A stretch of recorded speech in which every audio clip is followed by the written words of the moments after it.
Yo, what's going on, everybody? You already know what time it is. It's your boy Hunter J, Hunter J23, and you are now tuned into another edition of the Independent Scene, episode 113. I want to take this opportunity to thank everybody for tuning in to the first episode of 113. It was initially supposed to save, but I had to come back and do a recap.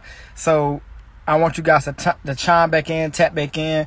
I'm going to be speaking with my homie, my bro, my official DJ, you know what I'm saying, of the Carolinas. He is none other than Kid from the Hill. Let's talk to him, y'all.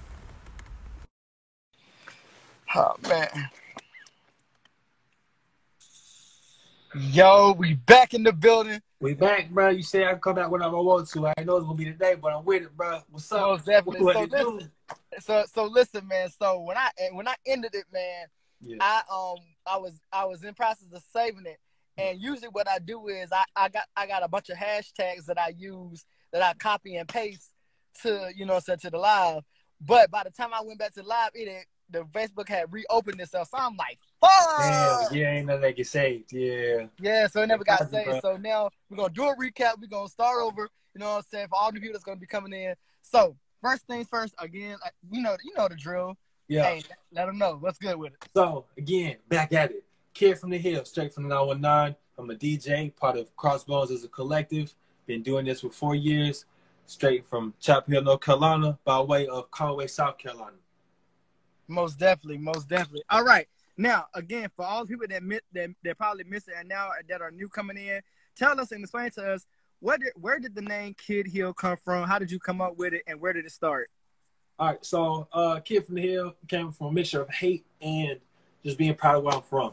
So when I first got to Methodist, there were some dudes there, talking sideways, talking a little junk about where I'm from, and it was like, oh, that's that kid from Chapel Hill. I wonder what he gonna do. I wonder he's gonna be like. So I used that in a combination of just my experiences in Chapel Hill, just loving the city, and also coming from Conway, South Carolina. My aunt lives down this hill. And anytime I approached this hill, I knew I was home. And it's a different feeling when you are home. You recognize that right away. So as a kid, I used to love when you love popping up, like, oh, we have my aunt house. All right, bet. Say less. It's because of that hill. So I combined both of those. Kid from the Hill is a name that stuck. I used it on Twitter first. And people was like, oh, do not change that name. Do not change that name. So it was kind of time to pick a DJ name. It just made sense. Just DJ Kid from the Hill. Most definitely. All right. Cool beans. Now, tell us a little bit, because you are a part of a collective better known as Crossbones. I gotta know, man, like, what was the conversation like being a part of Crossbones as a collective? What was that conversation like? So that conversation was really dope. It happened, I think, at Tanaje's event. So shout out to Tanaje, because I love her to death. So me and Tony and I had an event there. He let me DJ. For a long time, I was just Tony's DJ. All right. I didn't work with too many people. I worked with Jay Rowdy. I tried some events here and there, but really it was just me and him. So he approached Tony that night, and they had a conversation, and he came to me like, yo, are you Tony's DJ? I was like, you got to ask him. I don't want to speak for a man who's not in the room. He's like, nah, we ain't going to discuss all that. Do you want to be part of this? And if you are part of this, we want you for what you do, and we want you to do what you do, and, we'll fill out the rest. So I always respect the Juice for that, because I felt some kind of way, definitely, that he asked me to do it because of who he is and what he's been doing and the people who are already in Crossbones at the moment. But just that he respected me enough to ask me individually meant the world. Our group chat is lit. I've met so many more people doing music because of the collective that we're in. And just knowing that they stand up for stuff that I stand up for, we still got the same, we all morally are down with supporting Black lives and, just some of the things that we all discuss on the daily. It's really important to me, and it means the world that I'm part of a collective like that. Most definitely. Definitely shouts out to Crossbones and the whole squad. Our squad, to be exact. Shouts out to them. All right, so I got to get into this, to this Black as Fuck Cypher, man, created by Miriam and the one and only Monty Presley. So take us through your mindset of what that process was like, you hearing it, you seeing the people that are on that lineup. What was that process like for you? That was dope, because I know almost everybody who was part of that. Imani is somebody who does everything by hand. I'm a big fan of hers. She deserves all the love. Mia is also one of those people who put things together, and she does it with a talent. She does it with attention, and she when she does something, it sounds great. So you can already tell from the production that Mia has something to do with it. And then the individuals who are on that and talking that talk are all people who have already said something about Black lives in general. Obviously, our guy Juice is on there, and Juice killed his set. He had the beat chains and drop and all of that. You know, he gonna give you what he give you.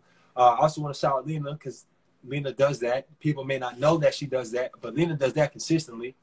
She needs more praise. And Tagum's been my homie. I've met Tagum through the Carolina Waves, and he's somebody who always shows energy. He always shows love. The first individual was somebody I had never seen before, maybe at a show or something, but I didn't know he was nice like that. So it was just nice to see different age range, different styles, different flows. Nobody copied each other. Everybody had their own originality to put to it, and it clearly inspired everybody else who wanted to jump on to be a part of that. So I salute to everybody as a process, and it's nice to hear people stand up for us in music and outside of music. So that was dope. Most definitely. All right, now a little bit. Talk to us about this pandemic, man, because as a DJ and things of that nature, man, you do a lot. So what's it been like for you having to sit back and really take all this in and really just, you know, continue to work, continue to perfect on your craft? What's that been like? It's wild because, you know, all the events and the venues kind of slowed down for a minute. So it let me sit back, kind of figure out what's going on. And it allowed me a chance to really pay attention to the people who are doing this and have been doing this on live. So it's been pretty dope. Been watching some of the greats do it. I watched Questlove. I watched R&B. I watched Ninth get on there. I watched D Nice do it. Like I said, it's just a lot of people who are online and really showing you, like, we do this. And I've tried to implement some of that and find my own way of giving back, which also is on streaming. But it's just been able to help me be more patient, more prepared, and just practice, man. Just not take things for granted. Most definitely. All right, now, I'm sure you're familiar with the versus battles produced by Timberland and Swiss Beats. All right. What has been that process like, seeing those battles, those epic battles, and who do you see next stepping into the ring? I love those. My favorite one so far was Bounty Killer and them.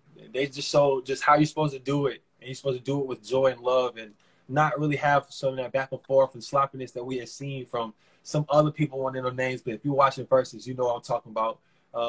And just as professional as it was, they still was able to have fun and do it out of love.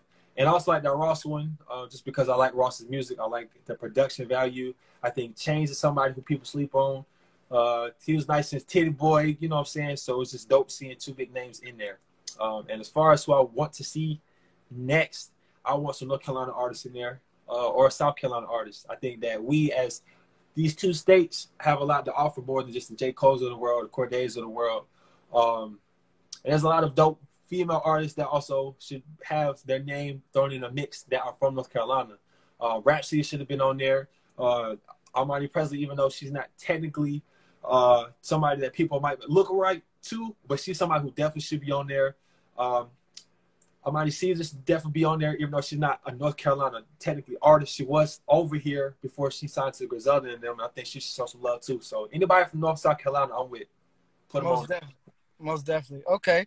Now, let me ask you this. Now, talk to us a little bit about your childhood and your upbringing.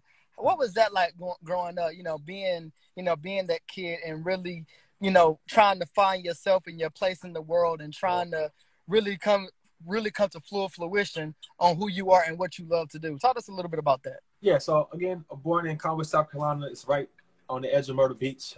Moved up here when I was 3. My mom hooped, and I've been with my mom since. She is my rock. She does everything that I need her to do. She pretty much laid the foundation for me individually. We bounced around a lot, but it was in Chapel Hill, so I got to meet lots of people from different schools.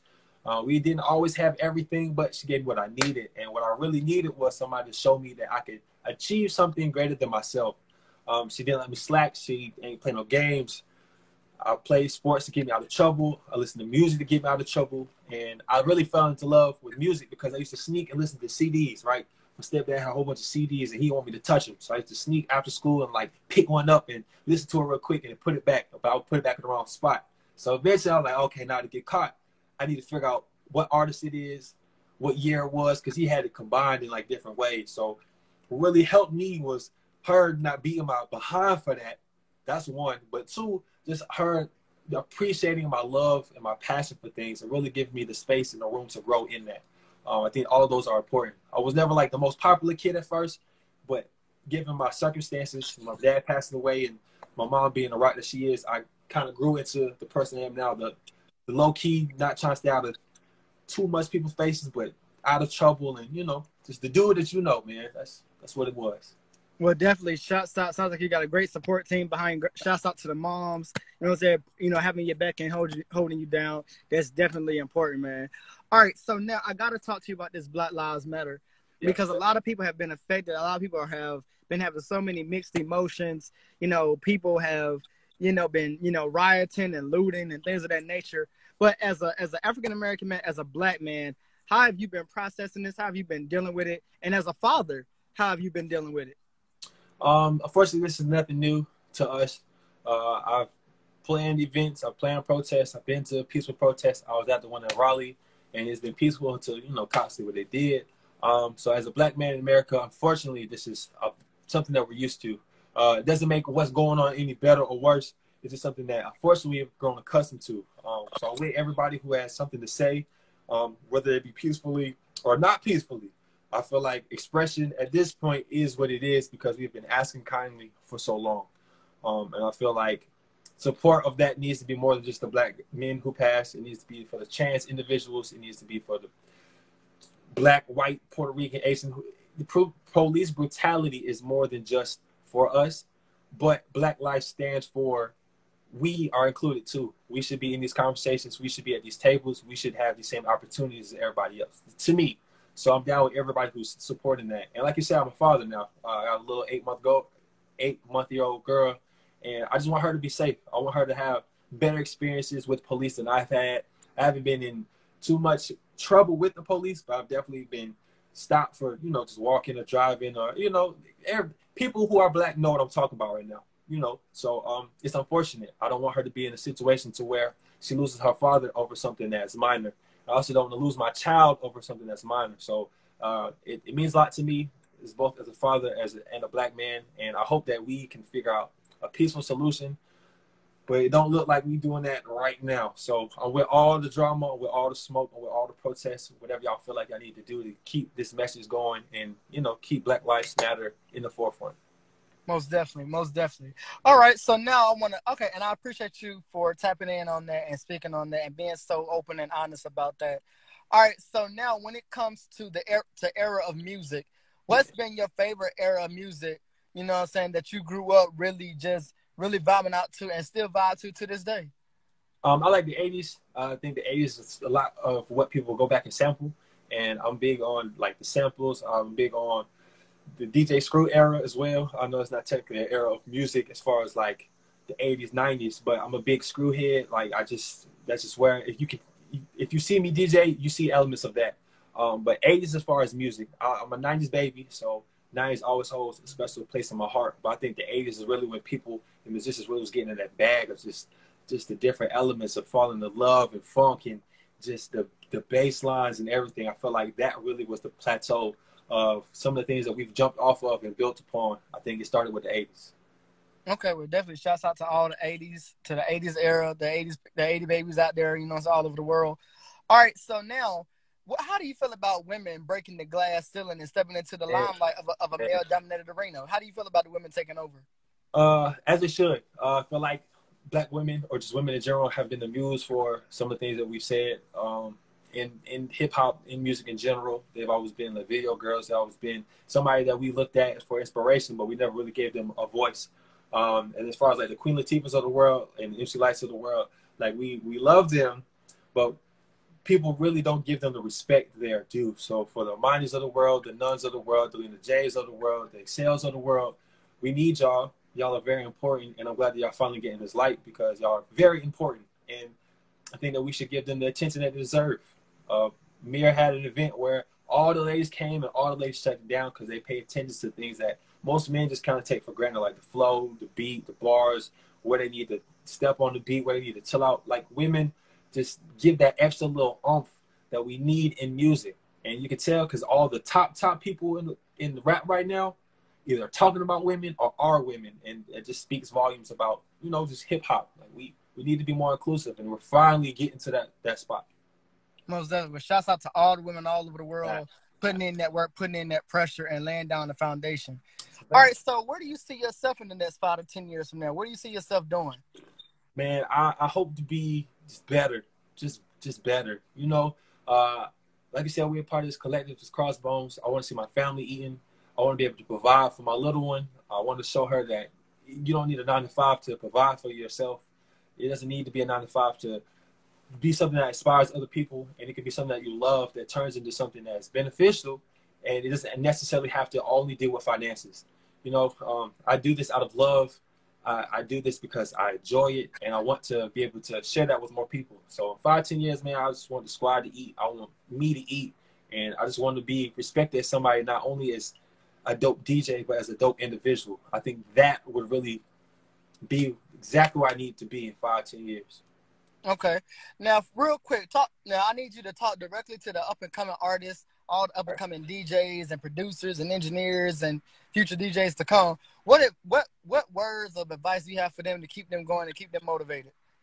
First, start with the grind. If you can't grind, you don't spend those 10,000 hours or 20,000 hours, however I feel like you need to do in order to get really good at your craft before you step out, then this is not the arena for you.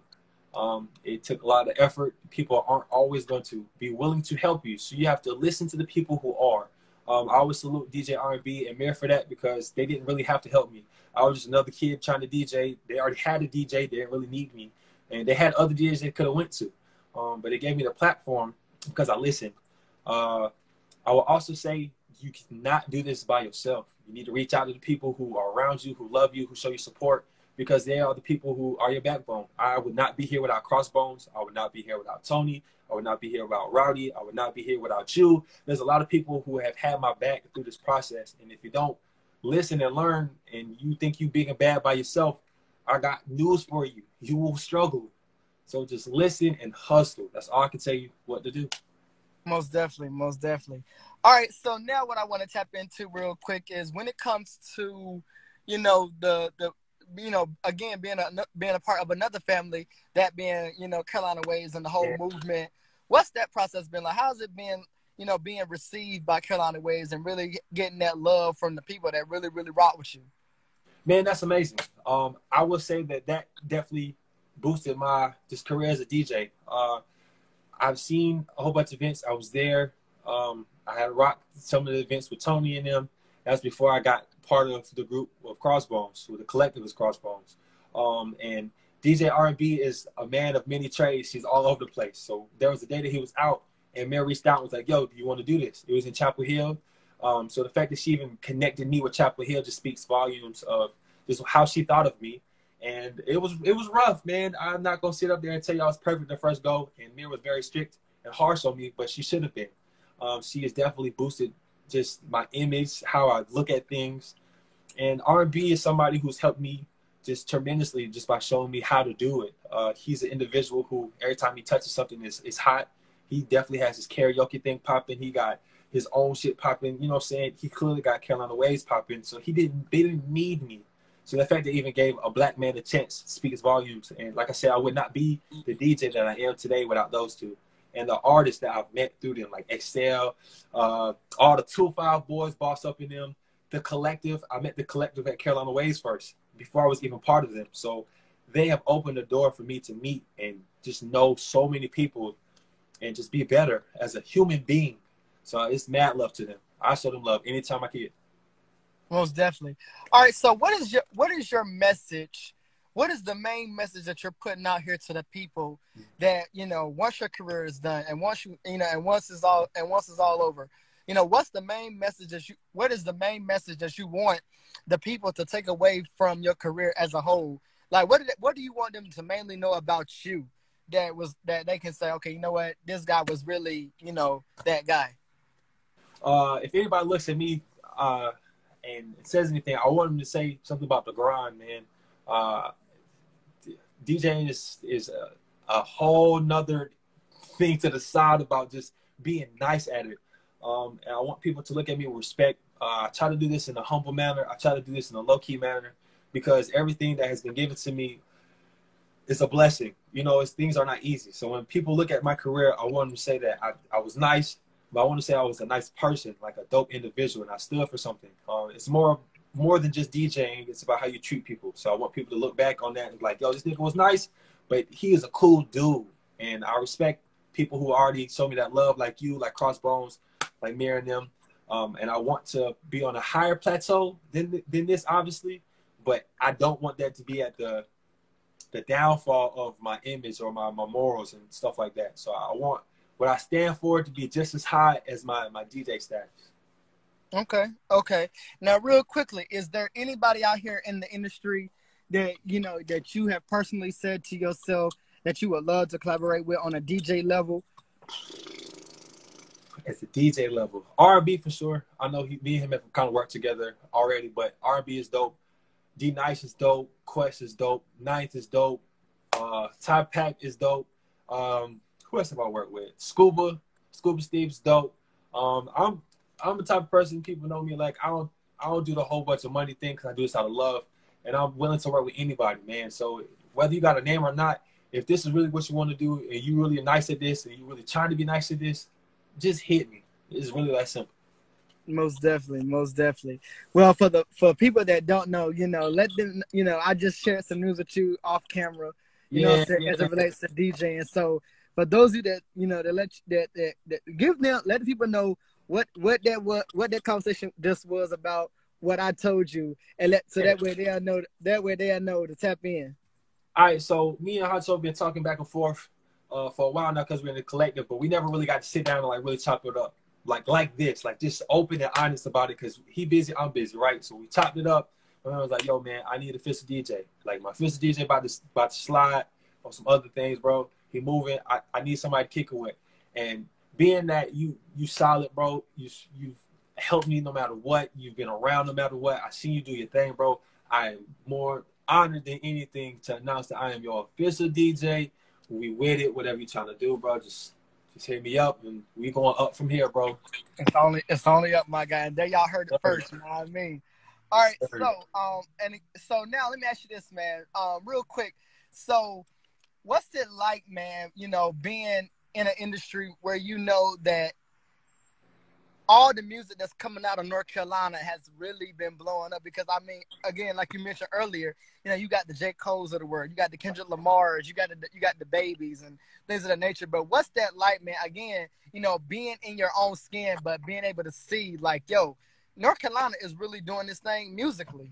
Yeah, man. So like I said, I got to shout out to my 2-5 boys. I got to shout out to Rasta and Rome. I got to shout out to so many people that I've connected with. Cholo from Raleigh, you know what I'm saying? There's people I've connected with that I've seen like really starting to blow up. I have already been blowing up, but people just overlook North Carolina right away because all I think of is J. Cole and the Baby and, you know, like the more obvious names for people who don't know about us. But North Carolina is lit. North Carolina is definitely on the come up, and people are paying attention to us. For instance, Imani getting all them awards and stuff. She's been doing this. She's very skilled at what she does, but people just look at us like we just all on the same tip. So I'm very proud of the people who are doing what they're supposed to do. I'm very proud of the collective for sure because, you know, we up. You already know how that is. And I hope that those people who are grinding like Rasta, like Rome, like Excel, there's so many people I can name that are just doing their thing. I hope they continue to get the love and adoration that they deserve because North Carolina lit. Most definitely. Well, brother, you know what I'm saying? I could definitely keep this conversation going, but I definitely, you know, again, you know, 1,000 times I appreciate you, man, for just really being so humble and so, you know, adamant and open and honest, man, about speaking on these different topics and having this conversation with me, man, because I feel like a lot more of this conversation is needed. So I definitely salute you and all that you do. I got your back 1,000%, man. You are truly a humble being and a humble spirit, man. I definitely am glad to call you my friend, my best friend, my brother, the whole 9 yards. And I definitely can't wait to bring you back for an encore later on down the line and see what else is good in your world. I'm with it. And before we end this, I want to say thank you as well, bro. We made it to the 100 Club, so clearly you've been grinding.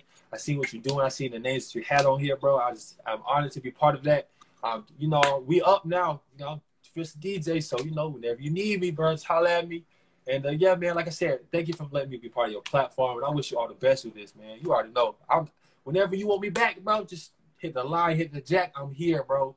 I'm here. Most definitely. Most definitely. I would definitely hit you. And like I said, let the people know where they can tap in with you or where they can follow you at. You know what I'm saying? And then I'm going to let you close it on out.